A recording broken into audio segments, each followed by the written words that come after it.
Todo lo que voy a decirle son secretos altamente reservados. Yo era soldado, señor Garrison. 2 guerras. Era uno de esos agentes encubiertos del Pentágono que suministran planes bélicos, aviones, balas, rifles, lo que llamamos operaciones negras, ops negras, asesinatos, golpes de Estado, amañar las elecciones, propaganda, guerra psicológica y demás. En la Segunda Guerra Mundial estuve en Rumanía, Grecia, Yugoslavia. Ayudé a sacar a miembros del servicio secreto nazi justo antes del final de la guerra. Luego los utilizamos para luchar contra los comunistas. En Italia en el 48 robamos las elecciones. En Francia en el 49 rompimos las huelgas. Derrocamos a Quirino en Filipinas, a Arbenz en Guatemala, a Mossadegh en Irán. Estuvimos en Vietnam en el 54, en Indonesia en el 58. En el 59 sacamos al Dalai Lama. Éramos ases, los mejores. Operación Gladio. ¿Qué sentido tiene hablar de esto en 2025, en el contexto del trumpismo, en el contexto de la competición geopolítica con China, en el contexto de la guerra ruso-ucraniana, en el contexto de las amenazas de invasión a Venezuela, en el contexto del lawfare como praxis política ya reconocida por todos en España y en América Latina? ¿Qué sentido tiene? Tiene mucho sentido, amigos, amigas y amigues.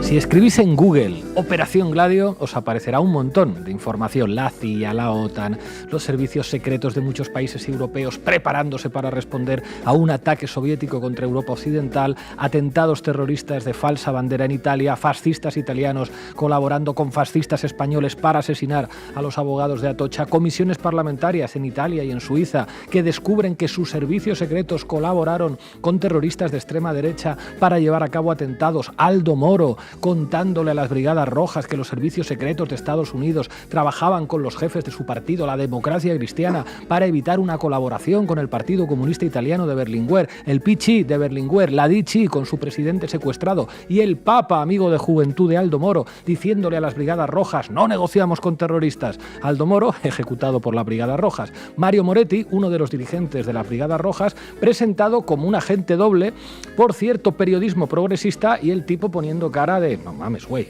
En fin, el tema da para varias series, para varias películas y para varias novelas de espías. Y existen, de hecho, esas series, esas películas y esas novelas, y algunas están bien interesantes.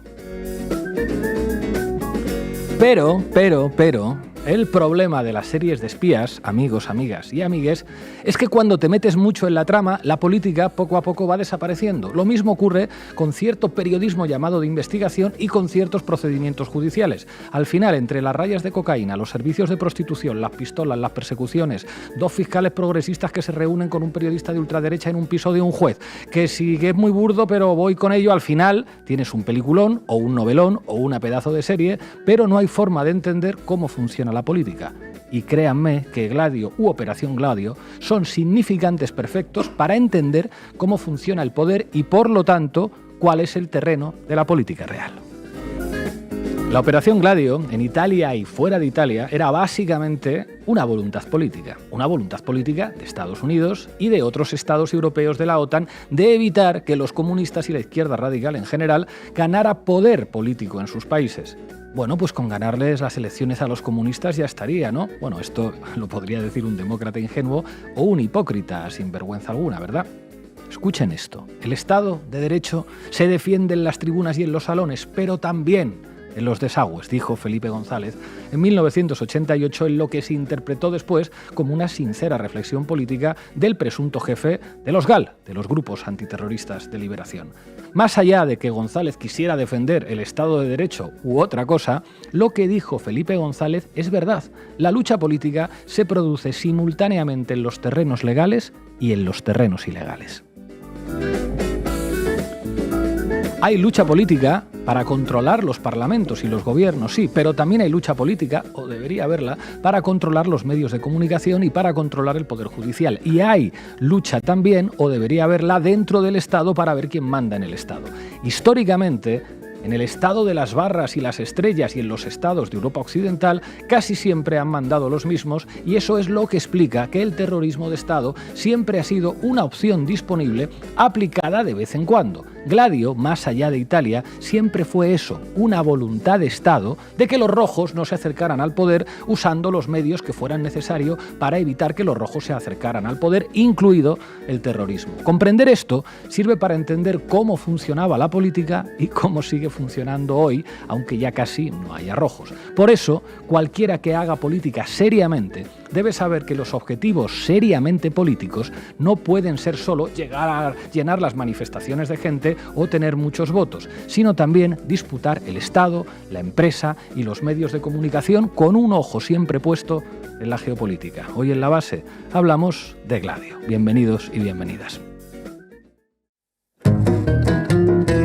La Base.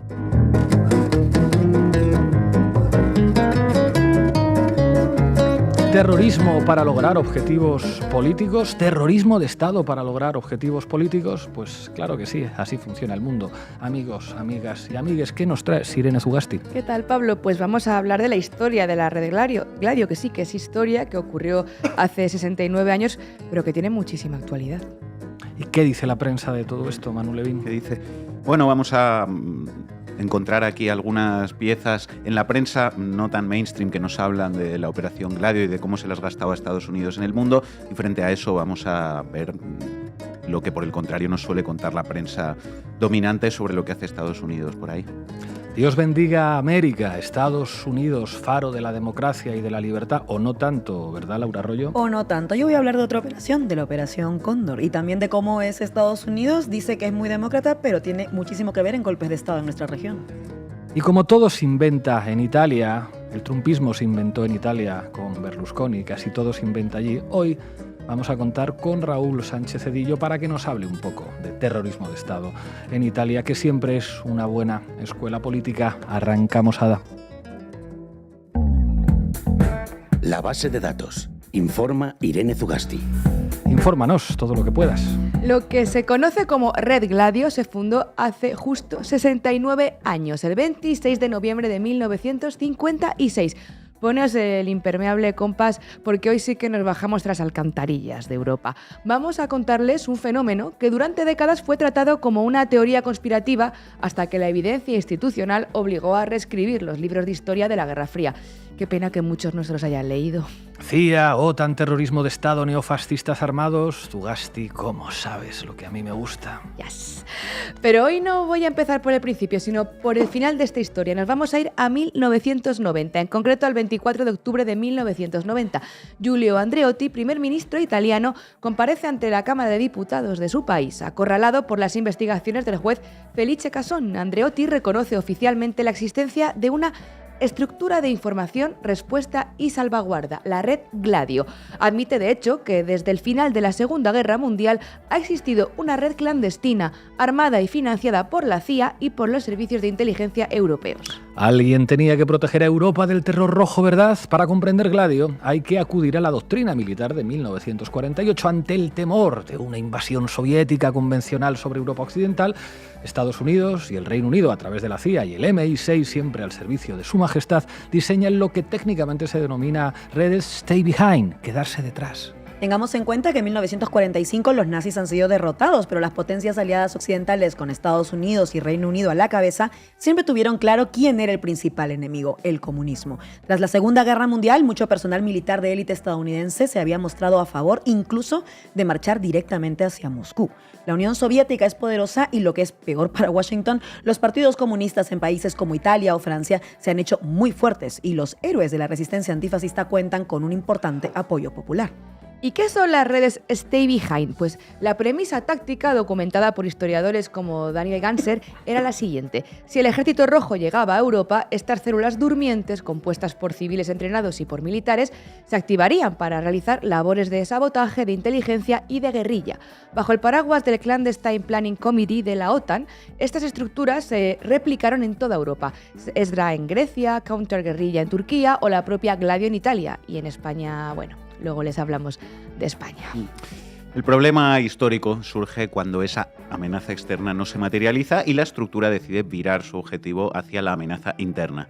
En Italia, la red Gladio dejó de ser un ejército durmiente para convertirse en un actor político activo. El objetivo, impedir que el PCI, el Partido Comunista de Italia, llegara al gobierno mediante las urnas. El método, generar un clima de violencia social tal que la población demandara un gobierno autoritario o de orden. El caso paradigmático es la masacre de Piazza Fontana en Milán el 12 de diciembre de 1969. Una bomba en la Banca Nazionale dell'Agricoltura causa 17 muertos y decenas de heridos. Inicialmente, la maquinaria del Estado y la prensa afín culparon a los anarquistas, deteniendo al ferroviario Giuseppe Pinelli. La policía arrastró a los interrogatorios a simpatizantes de izquierda e intimidó a sus entornos, mientras el gobierno aprobaba leyes de emergencia contra sospechosos de terrorismo. 3 días después, Pinelli cae, sospechosamente también, por la ventana de una comisaría durante un interrogatorio. Un suicidio, dijeron. Durante años la versión oficial fue que era terrorismo de extrema izquierda, pero años de investigaciones periodísticas y judiciales demostraron que la bomba la pusieron neofascistas del grupo Ordine Nuovo. Pero evidentemente estos neofascistas no actuaban solos, nunca actúan solos. Estaban protegidos, informados y equipados por los servicios secretos italianos que a su vez estaban conectados con esta red Gladio de la OTAN. Se descubrió que los explosivos utilizados en varios atentados de la época coincidían con los arsenales Stay Behind suministrados por la OTAN.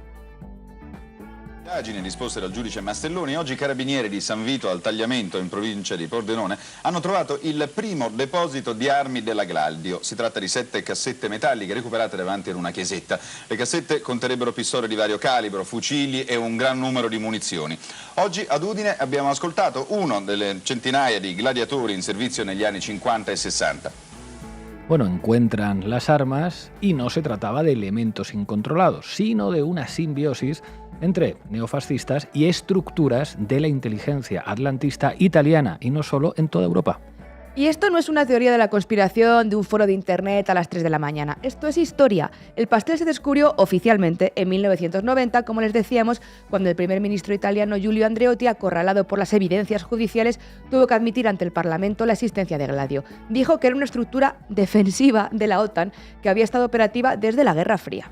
La confesión de Andreotti provocó un terremoto político. De repente se descubrió que redes similares existían en Francia, Alemania, Bélgica, Grecia, Turquía, incluso en países neutrales como Suiza o Suecia.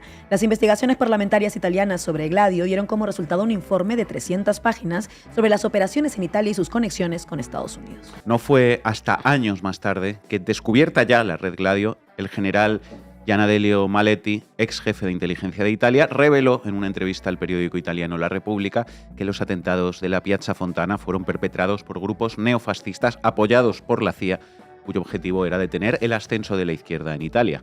Y no fueron los únicos. El ataque ferroviario de Gioia Tauro, 6 muertos en 1970, 3 carabineros muertos en Peteano en 1972, la granada lanzada en la jefatura de la policía de Milán, 4 muertos en 1973, la bomba de la plaza de La Loggia en Brescia, 8 muertos en 1974. Los testimonios continuaron aflorando. Vincenzo Vinciguerra, perteneciente al grupo neofascista Vanguardia Nazionale, reveló en un juicio haber sido el autor del atentado de Peteano. Además, confirmó la existencia de una superorganización vinculada a la OTAN con la colaboración de los servicios secretos italianos. Vinciguerra contextualizó las acciones de grupos neofascistas, tales como Ordine Nuovo o Vanguardia Nazionale, como acciones llevadas a cabo dentro de la Operación Gladio. Vinciguerra también aseguró que la OTAN les hacía la cobertura y que, de hecho, algunos miembros de Gladio, perseguidos por la justicia italiana, fueron enviados ¿a dónde? A España en pleno franquismo, pues allí no corrían peligro, dijo él. Algunos, de hecho, acabarían entrando en la policía secreta de la dictadura franquista. La razón de ser de Gladio en Italia era básicamente perpetrar atentados terroristas y culpar a la extrema izquierda. Así se extendía el miedo y después se podían aprobar leyes que restringieran las libertades y mantuvieran a los rojos bien alejados del poder. Se justificaba por la propaganda de una amenaza de invasión soviética. Imagínense cosacos rusos dando de beber a sus caballos en las fuentes del Vaticano. Todo este trabajo lo hacían los medios de comunicación. En fin, que la red Gladio, como dice el periodista de investigación Gaiter Stewart, que conoció a algunos de los implicados, hizo una grandísima contribución a la creación de una Europa obediente a los Estados Unidos. Algunos dirán que esto, como decías en el editorial, Pablo, es una peli de espías, pero verán, el Parlamento Europeo llegó a aprobar una resolución en noviembre de 1990 condenando la existencia de estas redes clandestinas durante más de 40 años de una organización de inteligencia y operaciones armadas en Estados europeos dirigida por los servicios secretos de estos países con la colaboración de los Estados Unidos. Gladio tiene a su disposición arsenales militares independientes y recursos militares que ponen en peligro las estructuras democráticas de los países europeos, decía la resolución. ¿Quién era la amenaza a la democracia? Bien, el gobierno alemán, por ejemplo, reconoció su existencia revelando que estaba compuesta por un centenar de hombres y que fue disuelta tras el derrumbe de la URSS en 1991, pero Berlín no dio más explicaciones al respecto. Otro de los ejemplos es el caso belga. Entre el 82 y el 85 en Bélgica, un grupo de individuos llevaron a cabo una ola de ataques violentos en los que murieron 28 personas y 40 fueron heridas. Las masacres de Brabante, que es la provincia belga donde sucedieron la mayoría de los ataques, fueron reclamadas por el grupo Células Comunistas Combatientes, pero en 2015 una confesión implicó a varios policías de ultraderecha y el ministro de Justicia belga, tras las dichas revelaciones, confesó que le constaba que había habido tentativas de manipular la investigación. Parte de los documentos fueron quemados cuando un nuevo equipo se hizo cargo del caso. Una investigación parlamentaria reveló que las pistas que apuntaban hacia la policía habían sido ignoradas deliberadamente durante años y el proceso a día de hoy está paralizado en Bélgica. Nadie importante ha ido nunca a la cárcel por diseñar Gladio. Siguen apareciendo documentos en toda Europa, los que no han sido destruidos, desclasificados más de medio siglo después, cuando, claro, ya solo pueden ser carné de series de Netflix y no de rendición de cuentas.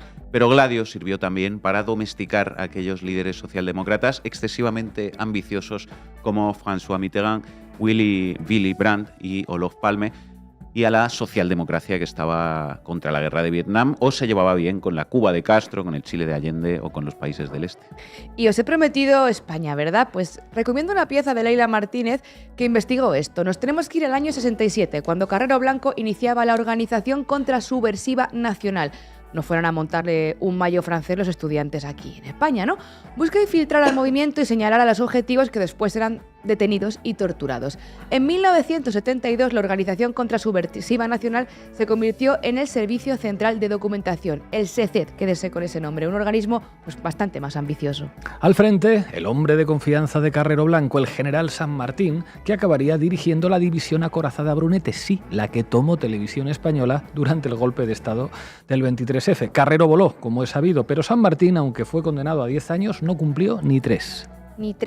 El general Vernon Walters, director adjunto de la CIA, había comunicado a Carrero Blanco la necesidad de coordinar los servicios secretos de ambos países y controlar el proceso de cambio cuando muriera el dictador. El SECED incrementó las acciones de guerra sucia mediante atentados terroristas y ejecuciones sumarias.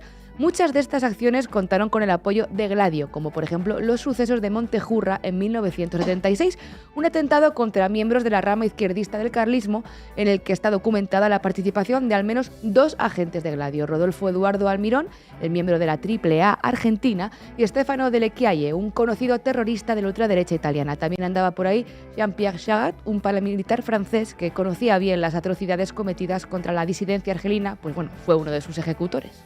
SEDEC recurrió también a la creación de grupos de ultraderecha que se dedicaron a acciones terroristas.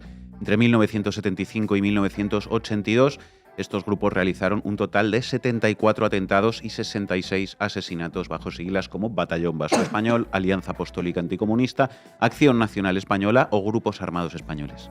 El 24 de enero del 77 se produce en Madrid el asesinato de los 5 abogados laboralistas de la calle Atocha. Participaron miembros de la Red Gladio, como el terrorista Carlo Cicuttini, como aparece en un informe oficial del Servicio Secreto Italiano en 1990. Este documento vinculó al neofascista Cicuttini, relacionado con la Red Gladio y refugiado en España, con la matanza de Atocha de 1977, sugiriendo su participación directa o su apoyo operativo. En 1977 el SECED es transformado en el CSID y ya a partir del 82, con la llegada del PSOE al gobierno, hay un cambio de estrategia. Ese año se crea un organismo paramilitar financiado con fondos reservados, los GAL, pero eso ya es para otro programa. Y saltemos el charco. En 1975, después del fallecimiento de Franco Delle Chiaie, uno de esos elementos de Gladio que participó en Montejurra, comprendió que España había dejado de ser un lugar seguro y se fue a Chile. Allí lo reclutó Pinochet, aupado por la CIA. Se fue después a Bolivia, donde formó escuadrones de la la muerte que desencadenaron una violencia sin límites. De Lequiayo fue un criminal al servicio de Pinochet en Chile, de Videla en Argentina, de la policía franquista de Conesa o Billy el Niño, de los servicios secretos de Carrero Blanco y antes de todo esto, un terrorista italiano vinculado a las grandes matanzas y atentados que sufrió el país entre finales de los 60 y mediados de los 70. No era un lobo solitario, era el hijo de la doctrina del Estado Mayor americano que en su Field Manual de los 70 prescribía intervenciones clandestinas en países extranjeros a través de atentados que debían atribuirse a grupos izquierdistas con el objetivo de desestabilizar para estabilizar. Desestabilizar para estabilizar. Gladio fue disuelta oficialmente el 27 de julio de 1990. O, como es probable, la operación asumió otro nombre para seguir haciendo lo mismo. La pregunta que les dejamos en el aire es ¿cuál? El caso es que los tanques soviéticos nunca llegaron al Vaticano, pero Gladio, que tomó el nombre de esa espada corta romana lista para el combate cuerpo a cuerpo, ayudó a mantener a raya a la izquierda en toda Europa. ¿Siguen existiendo redes similares? ¿Ustedes qué creen? Gracias, Zugasti. El secretario general de la OTAN, Manfred Werner, ha reconocido que la propia OTAN estaba al corriente de la existencia de la llamada Operación Gladio, una estructura clandestina paralela a la de la Alianza Atlántica que, tras su descubrimiento, ha provocado fuertes polémicas en algunos países europeos, especialmente en Francia, Bélgica e Italia. Manfred Werner fue rotundo. Los militares y sus organizaciones tienen secretos y de esos jamás se habla. Pero la OTAN conocía la existencia de Gladio desde 1956. Es decir, no era un secreto. Cierto es también que Werner utilizó lenguaje más diplomático para reconocer la existencia de la organización secreta que levanta tormentas en Italia, Francia, Bélgica y comienza a hacerlo en Holanda. Gladio, al parecer, estuvo detrás de actos terroristas y de estrategias de la tensión. Por eso fue sorprendente que el secretario general de la OTAN justificara la existencia de este organismo ante los que él llamó los nuevos enemigos y citó textualmente al fanatismo islámico, a las drogas y al terrorismo. Pues la verdad es que lo han reconocido siempre. En fin, Manu Levin, todo tuyo. Vamos, compañeros. Titulares al banquillo. El análisis mediático de Manu Levin. Al descubierto, Gladio, la red de extrema derecha paramilitar de la OTAN que sembró el caos en Europa. Ya están los rojos de mierda otra vez. ¿Qué tendrá que ver la OTAN con la extrema derecha? La OTAN defiende la democracia, Manu. Granma, desde Cuba, la OTAN, la CIA y la Operación Gladio. 70 años de terrorismo. Muy pronto quedó evidenciado que el verdadero objetivo de las redes Gladio era mantener un estado de tensión en el viejo continente dirigido contra los movimientos de izquierda y dar las justificaciones para el establecimiento de gobiernos de derecha favorables a Estados Unidos. Y ahora llegan los cubanos castristas de mierda con sus paranoias sobre que si la CIA, no sé qué, que si Bahía de cochinos, que los bloqueen otros 60 años. El salto, los vínculos con Gladio siguen sin resolverse cuando Suecia identifica a un nuevo asesino de Olof Palme. Las autoridades suecas declaran que han identificado a un hombre fallecido como asesino de Olof Palme, pero persisten las preguntas alrededor de la muerte del ex primer ministro. Palme, que palme cualquiera que ose desafiar nuestros intereses. Hay que defender la democracia. Bueno, si uno bucea un poco, digamos, en medios alternativos o contrahegemónicos, como los que acabamos de citar, empieza a encontrar informaciones, piezas históricas o documentales sobre lo que fue la Operación Gladio de la OTAN para defender la democracia donde fuera necesario. En particular, en Europa y más en particular en Italia. Nueva revolución, Operación Gladio, cómo la CIA y la OTAN llevaron a cabo ataques terroristas en Italia. La Marea, la OTAN y la Operación Gladio. Gladio fue el nombre que se le dio a la red de agentes durmientes desplegados en Italia y preparados para entrar en acción en caso de que los soviéticos invadieran Europa Occidental. Gara, agosto de 2020. Masacre de Bolonia, la sombra de la red Gladio y la estrategia de tensión. Italia recordó ayer el 40 aniversario del ataque con bomba que devastó la estación de tren de Bolonia. Resonó con fuerza la demanda de verdad y justicia ante una masacre cuyos responsables siguen sin ser conocidos, aunque hay fundadas sospechas de que se trató de una operación de Estado para evitar que los comunistas llegaran al poder. Enseguida le preguntaremos a Raúl Sánchez Cedillo por aquellos anni di piombo en Italia y la relación de todo aquello con nuestro maravilloso presente. Porque entender la historia, amigos, amigas y amigues, en este caso lo que fue la Operación Gladio de la OTAN, es imprescindible para comprender lo que sucede hoy en Europa, pero también en otras latitudes, por ejemplo, en Oriente Medio o en América Latina, ¿verdad? Escucharemos con atención lo que nos cuente Raúl, que tampoco es que haya tantas oportunidades, porque sobre esto hay, como decía, documentales, trabajos académicos, piezas en medios alternativos, pero por lo demás, pese a todo lo que se sabe a ciencia cierta y que se ha reconocido efectivamente, pues es un tema poco conocido para el gran público, dado que en los grandes medios de comunicación pues no es tan fácil encontrar contenidos sobre ello que expliquen cómo Estados Unidos ha usado el terrorismo para defender la democracia, por lo que sea. Lejos de eso, las grandes empresas mediáticas de Occidente, casi siempre subordinadas, como sabemos bien aquí, a los enfoques que irradia Washington, llevan décadas reproduciendo la propaganda del terrorismo y del imperialismo estadounidense en el mundo, validando el marco mental de que lo que los impulsa es la defensa de la democracia y la libertad. Infobae, a 20 años de la Operación Libertad en Irak. Allá donde haya una gota de petróleo, Estados Unidos llevará la libertad. La experiencia post-Irak, matiza Infobae, muestra que la estrategia militar estadounidense hoy apuesta por el reemplazo de lo que en aquel momento se denominó fuerza abrumadora por el concepto de fuerza decisiva. Ah, bueno, pues cambiando fuerza abrumadora por fuerza decisiva, seguro que ahora sale mucho mejor lo de exportar la democracia a todo el planeta. Puede ser que en Irak salió regulín. Eso sí, aunque costó un poquito, 1 millón de muertos, 100.000 arriba, 100.000 abajo, finalmente lograron implantar la democracia y ahora no quieren que nadie meta sus antidemocráticas y liberticidas narices. Infobae, Estados Unidos aplaude el progreso de Irak y avisa de que no aceptará injerencias externas en la formación de gobierno. Estados Unidos, a 9.000 kilómetros de Irak, avisa de que no aceptará injerencias externas en la formación de gobierno en Irak. El chiste se cuenta solo. Así funciona la globalización de la democracia, compañera. Washington reconoce los avances institucionales en Bagdad y expresa respaldo al proceso de formación del próximo gabinete, subrayando la importancia de la autonomía política y advirtiendo que presiones de otros países serán consideradas inaceptables para la Casa Blanca. Te tienes que reír, pero el caso. Estados Unidos defiende la democracia y la libertad en Oriente Medio, Operación Libertad en Irak, la defiende junto a Israel, la única democracia de la región, o la defiende también en América Latina. Otra vez Infobae. Estados Unidos alertó sobre las crecientes amenazas a la democracia en América Latina impulsadas por gobiernos autócratas. La jefa del Comando Sur, Laura Richardson, llamó a la unidad conjunta de los mandos militares de la región para contrarrestar los esfuerzos de los enemigos comunes. Nuestros enemigos se despiertan todos los días tratando de reemplazarnos, tratando de reemplazar la democracia. Pero el equipo de la democracia que estoy viendo es mucho más fuerte que el de nuestros enemigos de la autocracia, dijo Richardson, sin mencionar a ningún país específicamente. El equipo de la democracia es mucho más fuerte que el de nuestros enemigos de la autocracia. En fin, hay niños de 8 años que leen cuentos con argumentos más sofisticados que el de la propaganda democratizadora de los Estados Unidos de América. Bueno, es que los relatos tienen que ser para tontos, ¿no? Que eso también es democratizar, ojo, así los entiende todo el mundo por lo visto. Más prensa haciendo lo suyo para presentar el injerencismo, el imperialismo y, llegado caso, el terrorismo como defensa de la democracia en el mundo. De nuevo, Infobae. Estados Unidos busca que la Organización de Estados Americanos asuma un rol más activo en la defensa de la democracia en América Latina. El embajador Frank Mora aseguró que en la administración Biden se ha duplicado la importancia que se le da a la organización por parte de su país. Deutsche Welle, desde Alemania en este caso, Honduras, la democracia en juego en las próximas elecciones. Bien ahí los alemanes, ese enfoque es de los que le gustan a Washington. No se muevan mucho de ahí, ¿eh? A ver si casualmente les va a explotar otro gasoducto.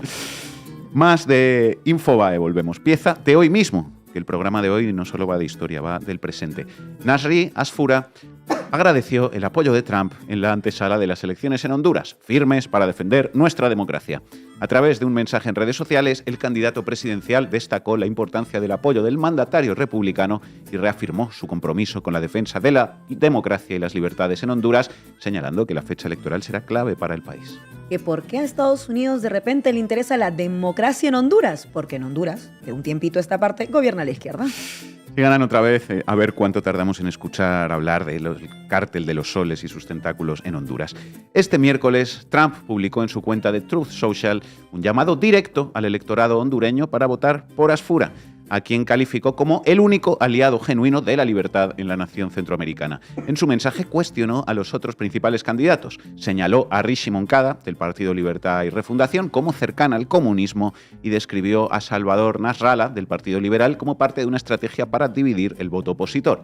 Trump también recordó la labor de Asfura como alcalde de Tegucigalpa, resaltando proyectos ejecutados durante su administración. Además, el presidente estadounidense reiteró sus críticas hacia Moncada, a quien señaló señaló como defensora de posturas asociadas a otros líderes antidemocráticos de la región como Nicolás Maduro. Trump incluso sugirió que tanto Moncada como Nasrallah serían contrarios a los intereses estadounidenses y reafirmó su disposición a colaborar con Asfura para enfrentar problemáticas como el narcotráfico y el avance del comunismo. Estados Unidos interviniendo en unas elecciones para intentar que pierda la izquierda y gane alguien que trabaje para ellos. Da igual cuando leas esto.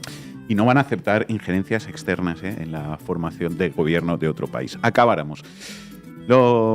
Sabemos, en fin, que los métodos para todo esto pueden ser diversos, apoyos directos en forma de préstamos de miles de millones a sus aliados, como es el caso de Milei, sanciones y bloqueos de décadas contra sus enemigos, y llegado el caso, golpes de Estado, invasiones o terrorismo, como con Gladio. Y, por supuesto, mucha propaganda. Tanto a través de sus tentáculos mediáticos, lo estábamos viendo, como también, creo que tiene sentido comentarlo hoy, a través de los llamados think tanks de la democracia, que en este caso tienen poco de think y mucho de tanks, que fabrican los argumentarios que después reproducen los medios de comunicación. Por ejemplo, United States Institute for Peace, el USIP.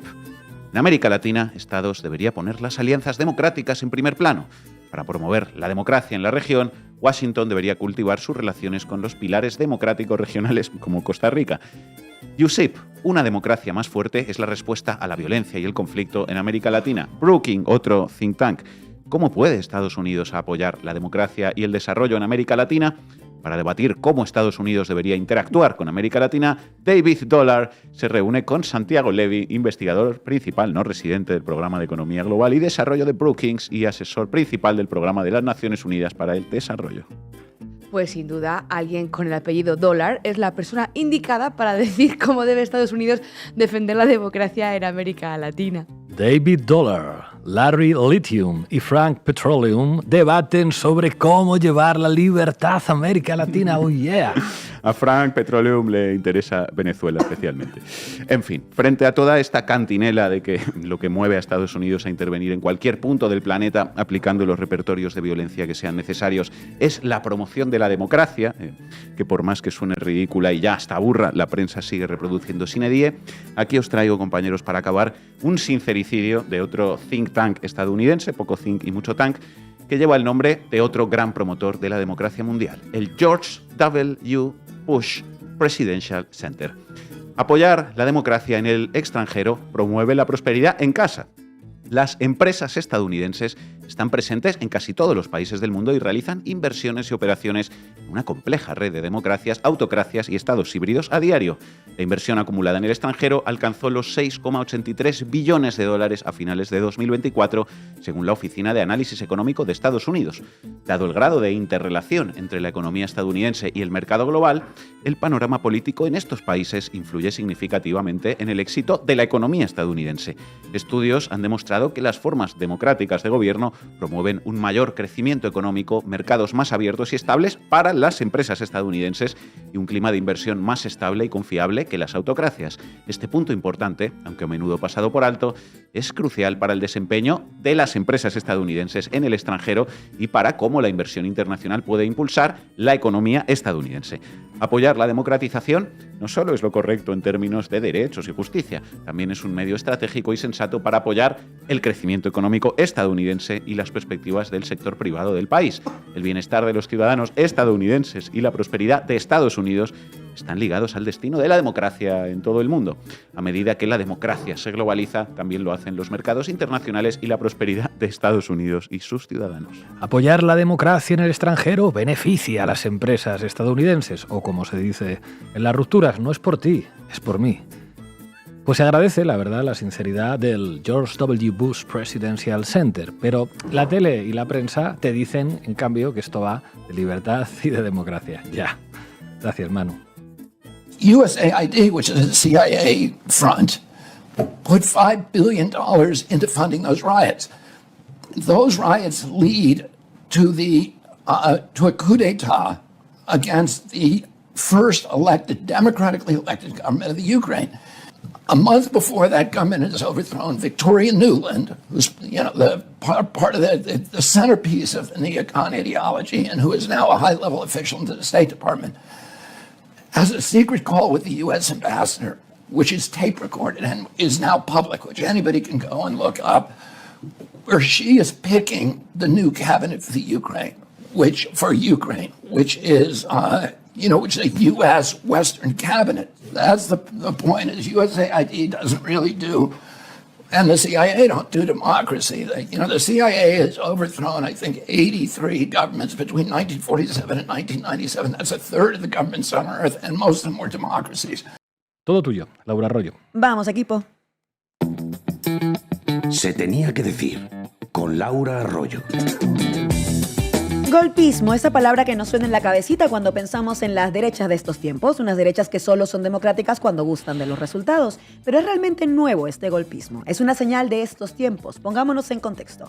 En el último año, 2 casos de golpismo por vías distintas a la militar han ocupado el interés público. 1, Donald Trump y el asalto al Capitolio. ¿Recuerdan? Cuando no quiso aceptar los resultados electorales de 2020. Al menos 5 personas murieron como resultado de los episodios violentos de aquel 6 de enero. Una turba de simpatizantes del entonces presidente que dejaba la Casa Blanca, Donald Trump, entró en la sede del Congreso de los Estados Unidos con la intención de interrumpir la sesión en la que se contaba el voto del colegio electoral que luego certificaría la victoria de Joe Biden. Donald Trump motivó a sus simpatizantes a ir al Capitolio de esta forma.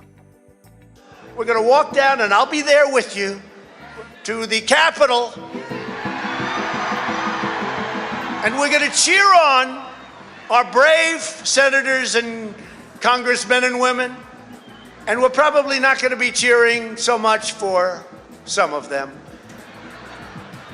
because you'll never take back our country with weakness. You have to show strength and you have to be strong.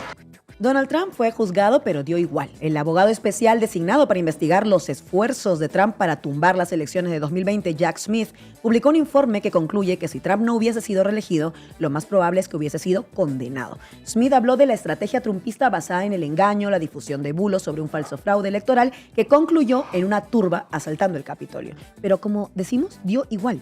No solo Donald Trump regresó a la Casa Blanca y cuenta con el apoyo de magnates de las tecnologías y de empresarios multimillonarios, sino que uno de sus primeros actos tras tomar posesión por segunda vez fue conceder indultos y conmutaciones de pena a casi 1.600 personas procesadas por delitos cometidos en el marco del asalto al Capitolio. ¿No les suena esto a intento de golpe de Estado que quede impune?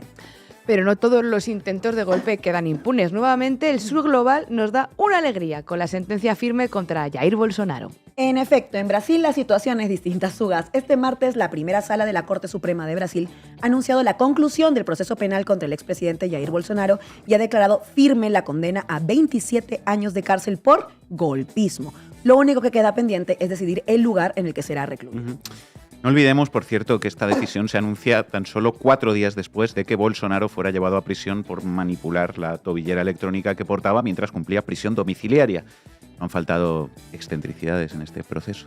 2 intentos de golpe con 2 resultados distintos, pero no es que los golpes de Estado sean una receta nueva, mucho menos en América Latina. Esta semana se han cumplido 50 años del Plan Cóndor, una operación comandada por los Estados Unidos que supuso no solo una coordinación represiva regional en países de América del Sur, como algunos lo describen, sino un mecanismo de dominación imperialista y colonial. Cóndor, en efecto, no fue solo represión y violación sistemática de derechos humanos, como siempre hay que recordar, sino la intervención de los Estados Unidos articulados con las dictaduras cipayas latinoamericanas para implantar un modelo de capitalismo imperialista que supuso desde el expolio de nuestros recursos hasta, por supuesto, las violaciones de derechos humanos con el fin de apagar las pulsiones anticapitalistas, socialistas y comunistas en la región. Una gran intervención que institucionalizó una forma de relación con los Estados Unidos y con las oligarquías latinoamericanas encantadas de someterse ante el imperio norteamericano. Esa relación no ha dejado de existir y por eso la operación fue también un gran golpe de Estado. Si acaso el golpe que mostró de cuerpo entero el proyecto de los Estados Unidos, pero también el papel de las oligarquías latinoamericanas. Por eso podemos hablar no solo de un plan, sino de un sistema Cóndor. Un sistema que quedó implantado y cuya resaca sentimos hasta ahora. El acuerdo fundacional del Plan Cóndor fue firmado por 5 países: Argentina, Bolivia, Chile, Paraguay y Uruguay. Brasil se unió en 1976 y Perú y Ecuador en 1977 y 1978. Sin embargo, pese a que el acuerdo fue firmado por los representantes de la inteligencia militar en noviembre de 1975, los países firmantes ya habían colaborado previamente en la misma lógica intervencionista.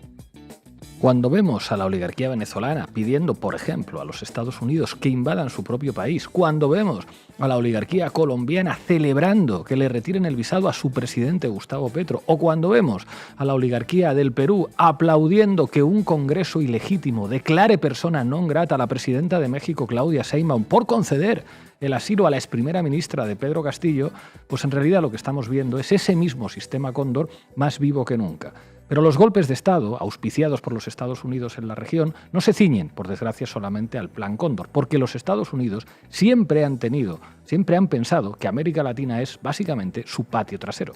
Vamos con un listado veloz por este intervencionismo golpista yanqui. 1950, Guatemala. Gana las elecciones Jacobo Arbenz tras una revuelta de campesinos y trabajadores que había sido brutalmente reprimida. Pero Arbenz, 4 años después, fue derrocado por un golpe de Estado dirigido por los Estados Unidos en una operación encubierta llamada PB Success, organizada por la CIA. ¿Por qué el golpe? Por oponerse a los intereses de la United Fruit Company. ¿Y cómo justificaron el golpe? Acusándolo de comunista. De hecho, lo que dijeron es que Arbenz había permitido que los miembros del Partido Guatemalteco del Trabajo, una organización comunista, influyeran en las decisiones de su gobierno.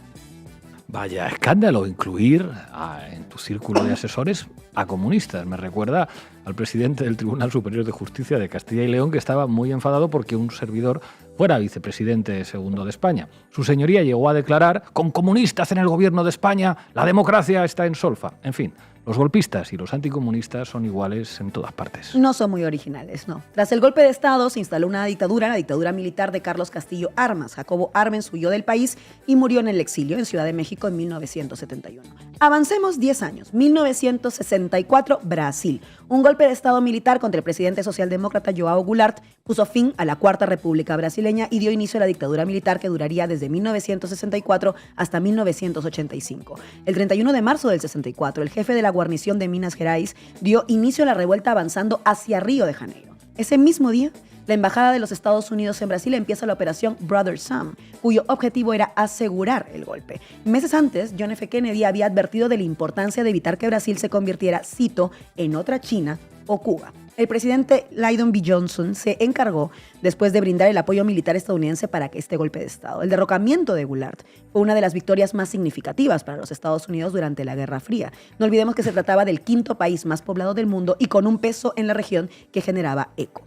Sigamos, 1971, Bolivia. El gobierno de los Estados Unidos apoyó el golpe liderado por Hugo Banzer, un general que derrocó al gobierno militar de Juan José Torres. ¿Qué había hecho Torres? Pues había convocado a una asamblea del pueblo donde habían estado representados sectores diversos de la sociedad, desde mineros hasta sindicalistas o campesinos. Esto fue visto como una afrenta por los Estados Unidos, que consideraron esto como un giro hacia la izquierda en el país andino. Banzer logró llegar al poder el 22 de agosto de 1971 y una vez en el poder recibió un amplio apoyo militar de los Estados Unidos.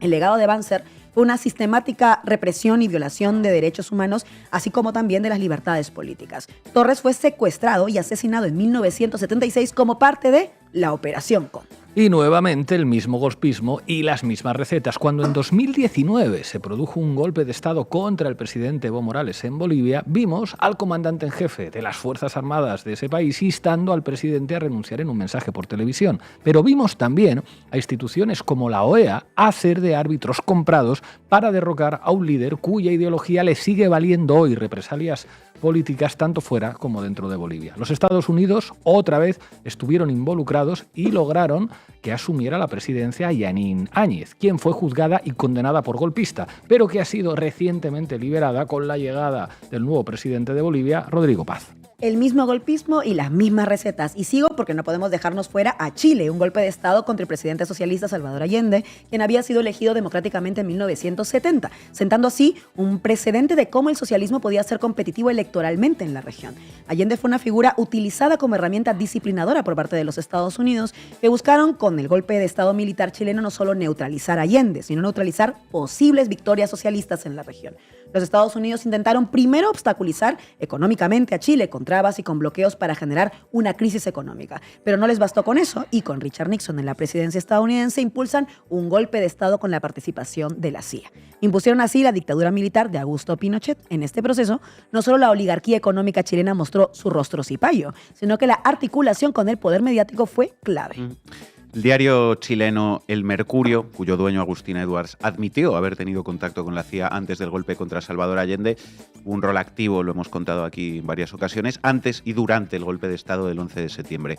Los documentos desclasificados de la CIA muestran cómo recibió financiamiento para organizar una campaña de desprestigio contra el gobierno de Allende mediante bulos que se convirtieron en rifles cargados con tinta que permitieron después que otros rifles tomaran la moneda.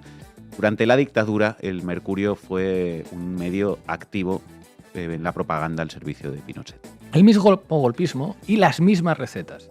Hoy, cuando vemos el papel de un medio de comunicación como el Mercurio demonizando el estallido social chileno, apostando por la llegada de la ultraderecha al poder en su país, vemos otra vez otra de las patas con las que el intervencionismo estadounidense cuenta cuando no le gusta el resultado de las urnas, los oligopolios mediáticos que dominan buena parte del mapa político de los países en América Latina. Y podríamos hablar, por supuesto, del golpe de Estado en 1976 en Argentina para derrocar a Isabel Perón y que dio inicio a una dictadura militar con el dictador Jorge Videla. O, por venir un poquito más cerca y por meter a Perú, que siempre es importante, recordar el estrecho apoyo a la dictadura fujimorista y, sobre todo, la participación de la embajada estadounidense en los primeros y más críticos meses de Dina Boluarte para que pudiera normalizar el golpe de Estado que se le hizo al presidente democráticamente electo Pedro Castillo. Como decimos, el mismo golpismo y las mismas recetas. A lo mejor ya deberíamos haber aprendido algo.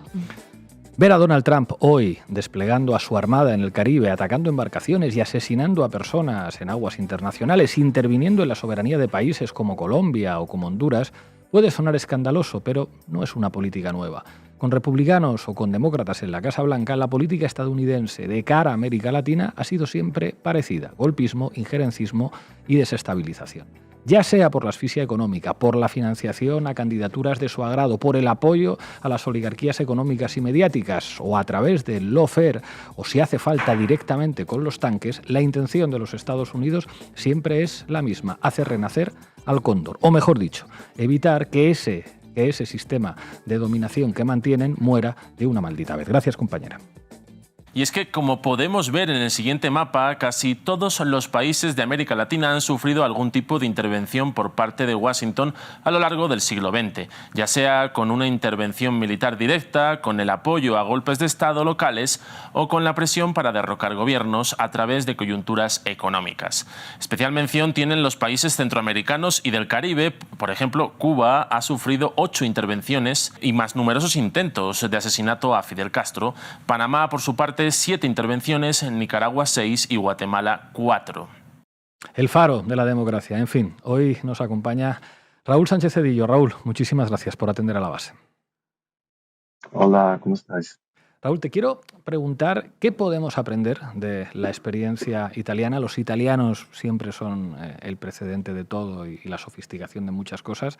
De esa experiencia de terrorismo en Estado en Italia, que se cebaba con diferentes grupos de la izquierda y que tuvo un papel determinante no solo para frenar al PCI, sino también para frenar a buena parte de los movimientos sociales y a la izquierda que se situaba a la izquierda del PCI, que sobre todo en los años 70 llegó a tener un peso enorme. Cuéntanos.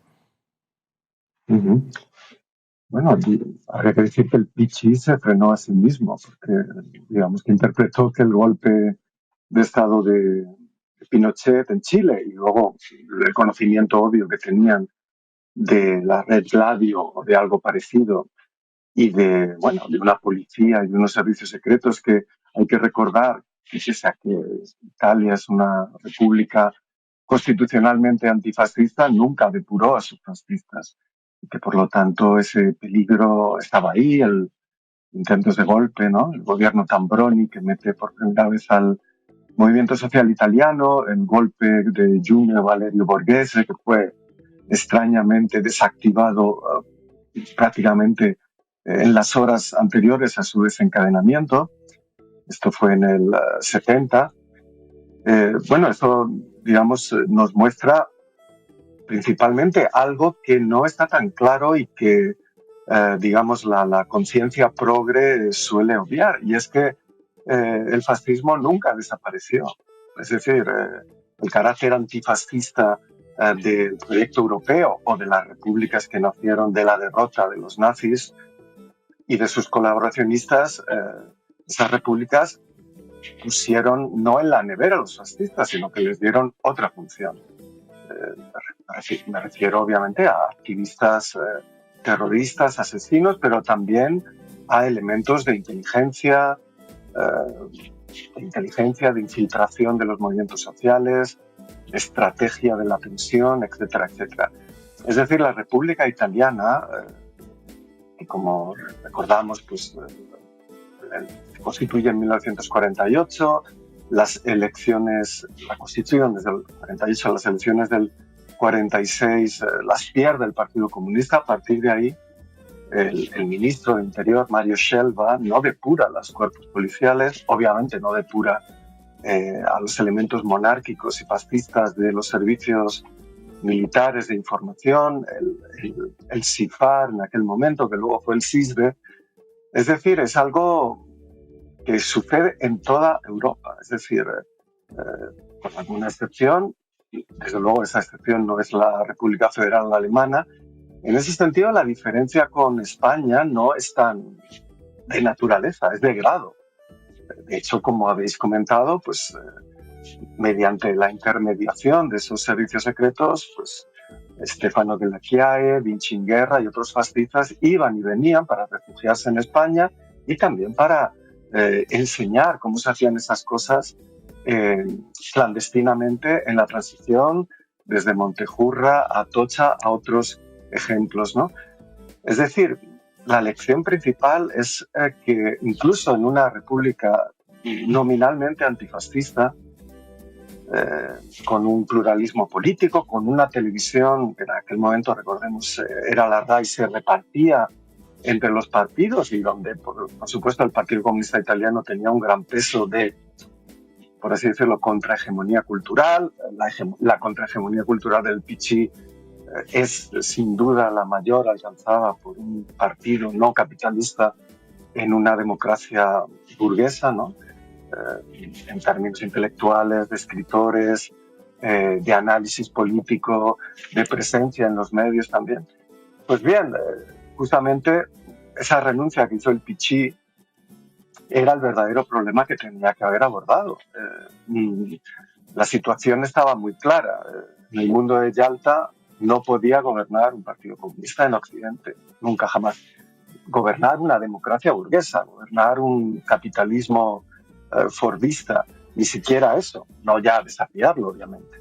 Para eso estaba Gladio, que no era una estructura de defensa frente a una eventual invasión soviética, obviamente no, porque esa invasión era completamente improbable para cualquiera que se hubiera leído la doctrina militar soviética, que era única y enteramente defensiva, siempre del mismo modo, por cierto, pese a que no tenga mucho que ver, lo es la doctrina militar de la Federación Rusa actual. Pero bueno, debemos reproducirse precisamente esa paranoia de la invasión rusa. En aquel momento, en Italia, el problema era que no podían gobernar los comunistas nunca, jamás. En Francia les echaron del gobierno, como sabemos, después de la liberación. La República de De Gaulle, Quinta República de De Gaulle, es obviamente una república anticomunista. Hay que recordar que la Red Gladio se constituye también con la participación de Francia. Y esta participación en esa red de preparativos para una eventual victoria comunista estaba también evidentemente auspiciada por De Gaulle, ¿no? Entonces, lo que nos enseña es que justamente primero hay que contar con esa eventualidad, aunque no aparezca visiblemente, y eso nos sirve también para España, obviamente. Si no hubiera funcionado el lawfare contra Podemos y Podemos hubiera ganado unas elecciones, pues habríamos visto cosas más fuertes aún. Eso siempre. Otra cosa es que sean victoriosas, ¿no? Una de las cuestiones que el PC nunca abordó, porque en el fondo estaba condenado a no querer gobernar, y esa es una gran contradicción, ¿no? Lo de Chile, a mi modo de ver, esta es mi opinión, sirvió de pretexto. Tampoco vio una oportunidad de derrotar a ese eventual golpe anticomunista o ese terrorismo difuso contra un gobierno legítimamente elegido, apoyándose en el largo 68 italiano, la actitud del PC respecto al 68 estudiantil y luego respecto al 69, el otoño caliente, y luego respecto al surgimiento de un movimiento autónomo, de una nueva composición de clase, fue de desconfianza, paranoia y luego de activa colaboración en la represión. Al final, el Pichí, después de Moro, decide trabajar con ese Estado, trabajar con los servicios de información, dejarles hacer, ¿no? Fue el suicidio del Pichí. Por lo tanto, la lección es que, aunque las lentejas no estén buenas, hay que comérselas. Es decir, aunque tengas un Estado que sabes que es un Estado terrorista, pues pese a su fachada democrática, hay que combatir para desenmascararlo, también para, si tienes el gobierno, usar a la policía contra esos servicios y movilizar al pueblo, a las clases trabajadoras, a todos los elementos de defensa de un proceso constituyente, de un proceso emancipatorio, de la transformación de una democracia oligárquica en una democracia popular o multitudinaria, para evitar ese elemento sangriento, ¿no? Hay que recordar también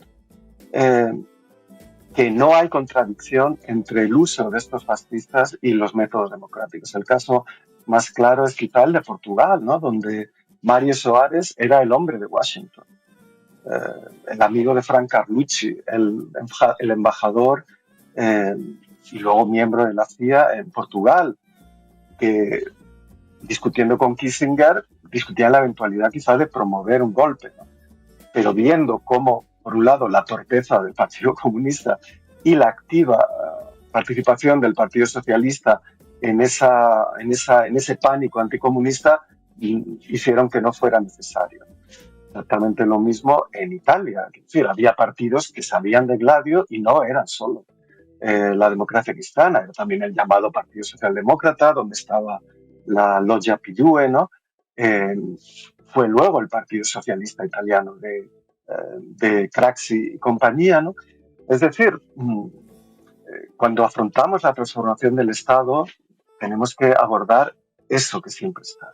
Y cuando hoy hablamos de la fasticización del Estado, tenemos que verlo no como algo, digamos, una especie de retorno de lo maldito, sino como el despliegue de algo que siempre ha estado ahí. En el caso de España es obvio, puesto que los fascistas siempre estuvieron bien protegidos y repartidos en el aparato de Estado y reproducidos mediante distintos aparatos ideológicos, militares y policiales.